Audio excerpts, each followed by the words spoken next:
The Joe Rogan Experience. Train by day, Joe Rogan podcast by night, all day. 13 and I was smoking. My father said that to me. He goes, you know what's a good thing about you? You never smoked them down to the filter. What a good kid. And what a great family. What a great family. My sister smoked when we were in high school.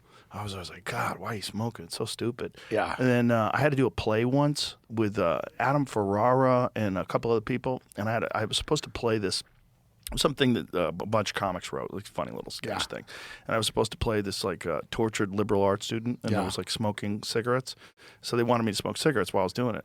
So I smoked like 15 fucking cigarettes while we were doing it, and I threw up. I had a fucking horrible headache. I was like, oh my God, I'm so high. Wow. I'm like, my arms don't move right. If you've never smoked cigarettes at all and you just smoked 15 in a row during... Were you like an athlete too? Oh, yeah. Oh, so that totally fucked you up. Oh, completely fucked me up. Yeah. No, the first time I had a cigarette, it's so terrible, but I was like, this is great. My body responded. I don't know how, like what you had is the very normal experience. Well, it was just too much. One cigarette I actually liked. I was like, ooh, what a head rush. This is kind of cool. I go, now I kind of get it. I get why you guys like this. Interesting. But we were doing this thing and I had to always be smoking. So we had to rehearse. We were doing it all day and I wanted to try to like feel normal with a cigarette in my hand. So I kept smoking them and then I liked them. So I kept smoking them. Yeah, it's a tough thing because the thing about, and I've been sober 15 years from alcohol and drugs, and I look at people that are really drunk, it doesn't look appealing. It doesn't look good. But when you see somebody with a cigarette, it always looks good. It looks like, It always looks good. You never say to yourself, like, that person's going to lose. Now, you'll get sick and die, but you never go, they're going to lose control of their life.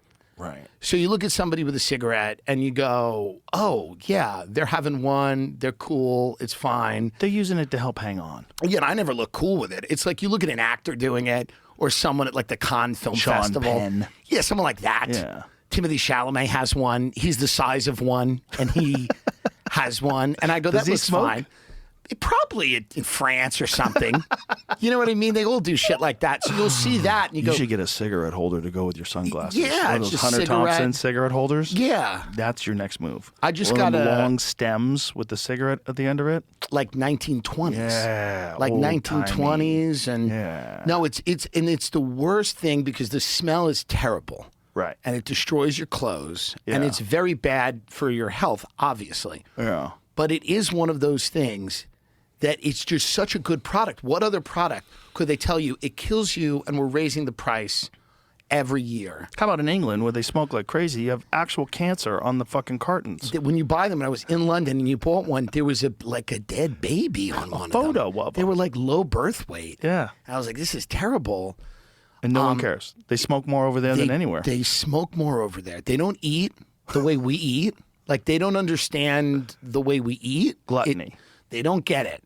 There's something called Toby Carvery, like where you can just ladle on Sunday roast and Yorkshire pudding and stuff. But for the most part, the portions are smaller and people are more behaved in that sense. But they drink more and they smoke. This is it. European World Cup fans losing their minds over Taco Bell ranch and unlimited refills. Yeah. Oh, yeah. Because they get sick. When they come here, they get sick because there's chemicals in our food. Somebody was telling me they went to Buc-ee's and there was the soccer teams were at Buc-ee's for the first time and they just fucking couldn't believe it. Of course. Imagine that's one of the first experiences you have in America. You walk into a Buc-ee's. Yeah. And you're from Czechoslovakia or some shit.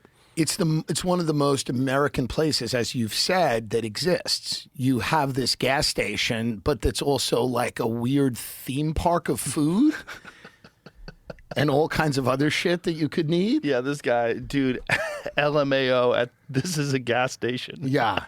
Well, do you see how big they are? Yeah. The first 24 million views. That's hilarious. No, it's completely alien to their culture. Yeah. To have a place like that where you could go buy. The Costco's are alien to them. The idea that you could buy mayonnaise in a bucket or jars and things that you would keep it's all, they all think we're preppers. Because if you go to like a big grocery store chain, you're buying food for a long period of time. They don't do that there. They buy stuff for like the week. They have small refrigerators. Yeah, small refrigerators, couple of days. They don't have refrigerators like we have, but also they don't have the same amount of preservatives in their food, which is why it's not poison. Right. They also don't think, and they could be wrong about this, but they also don't think that they're going to lose access because of some race war. Right. You know what I mean? Right. Like there is a little bit of planning that goes into some of these grocery runs that does seem slightly paranoid. Oh yeah. Well, Yeah. the news media over here ramps Yeah. you up. Oh, yeah. And you Yeah. start thinking about stockpiling gold. Oh yeah. Yeah. Listen, Well, when I it's- lived in LA, when my kids were young, I had an apocalypse truck built. Right. That Toyota Land Cruiser I got, I need a bug out truck. Like a truck where I could store a lot of shit in it and it could literally drive over a mountain. That's what I need. I need a car that's not just a road car. Right. I need a car that occasionally shit might go sideways and you got to get the fuck out of here and you got to drive through the desert. Wow. And and I've left LA multiple times to make that drive, not in an apocalypse car, but because of fires, because of yeah. riots. Like sometimes you just got to Fires. get out of Dodge. You 3 gotta times. I leave. got evacuated 3 fucking times when I lived there. Yeah. And it got as close to like burning my fence down. It's part of the LA experience to get in a car. David Spade called me once during the riots. He goes, "Your block is on fire." I thought he was kidding, but there was just overturned cop cars on fire, and it was like riots. This was 2020.